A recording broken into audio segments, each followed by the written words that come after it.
O seriado mexicano Chaves fez parte da infância de muitos de nós e ainda encanta as crianças dessa geração e provavelmente das próximas. O humorístico possui seguidores nas mais diversas partes do mundo, sendo o Brasil um dos poucos países com maior público. Um dos motivos do seu grande sucesso é seu texto que incrivelmente se mantém bastante atual, fora as atuações dos atores que deram a vida aos personagens cativantes da turma. O que certamente você não sabia, tampouco desconfiava, eram alguns fatos bizarros permeam o universo aparentemente no sentido do programa, teoria da conspiração ou não. Sabe o que é por trás do Chaves? O texto original no qual esses pós se baseia foram publicados no site Revista Bula. É escrito pelo Doutor em História e pós-doutor em Poéticas Visuais, Ademir Luiz, e já gerou um bocado de discussão entre fãs e simpatizantes da série televisa por ser tanto polêmico. Isso ocorre porque seu texto Ademir disseca o seriado do ponto de vista autor Roberto Gomes Bolaños. Para começar, Ademir explica que o módico apelo de Bolaños do México é X-Espírito, que naquelas terras só como diminutivo para Shakespeare, o pequeno Shakespeare, numa comparação aberta ao grande dramaturgo inglês. Segundo Ademir, Bolaños é o criador das mais sutis, brilhantes e temíveis representações do inferno, da qual das artes. O seriado Chaves, isso mesmo, meus caros, a vida onde seria desenvolver toda a trama seria um pedaço do inferno, e seus personagens pecadores, amaldiçoados, condenados a vagar infinitamente naquele plano. Não vou produzir o texto inteiro aqui, pois é bem extenso e vale muito a pena ser lido na entrega. Então falei em breve o resumo. No México, o programa Chaves é intitulado El Chavo de Ocho, que traduzido para o português é um moleque do 8, numa referência do mundo da qual o protagonista mora. Ele não mora num barril, como muitos pensam. Acontece que o número 8 deitado representa o símbolo do infinito, pois a morte não é infinita. Nada haveria antes dela e nada depois dela. A vida seria então um pedaço do inferno, no qual os personagens ficam internamente repetindo ações que puseram ali, num ciclo vicioso e violento. Chiquinha chuta a cara de Kiko e faz seu pai pensar que o menino foi o agressor, animando seu Madruga beliscando Kiko, que chama Dona Florinda, que estava na vizinha de Itália, que descarrega a raiva no moleque que atinge seu barriga quando ele chega para cobrar o aluguel.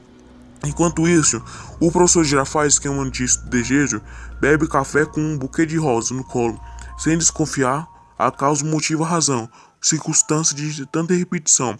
Outro aspecto do cenário da vila é que trata-se de um labirinto rizomático, confuso, cuja saída leva a uma rua estreita, a uma barbearia, a um restaurante, a um parque, ou uma sala de aula apertada.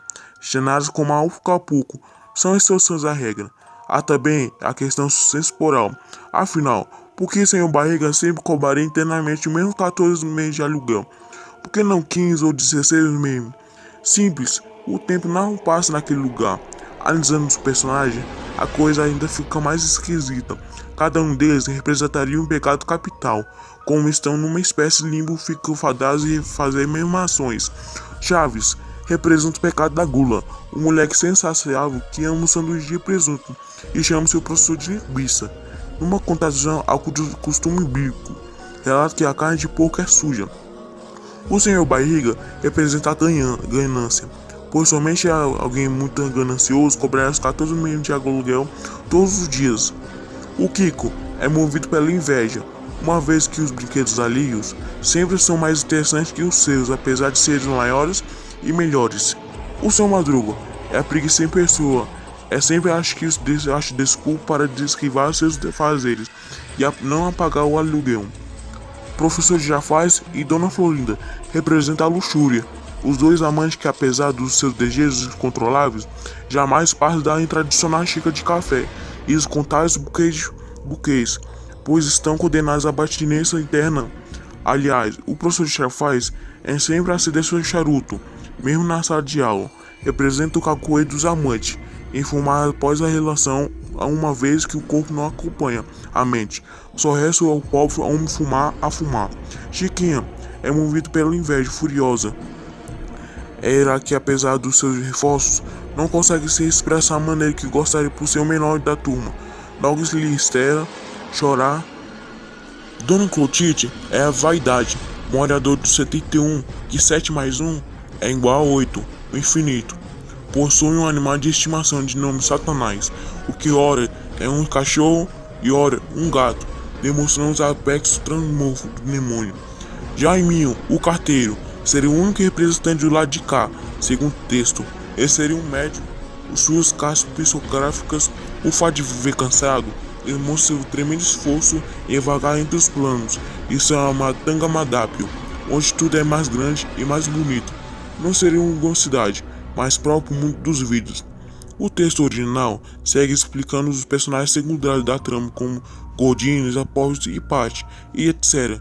E seus patronos infernais, além de outros detalhes bem interessantes, como já mencionado. Vale a pena ler o original e surpreender mais ainda.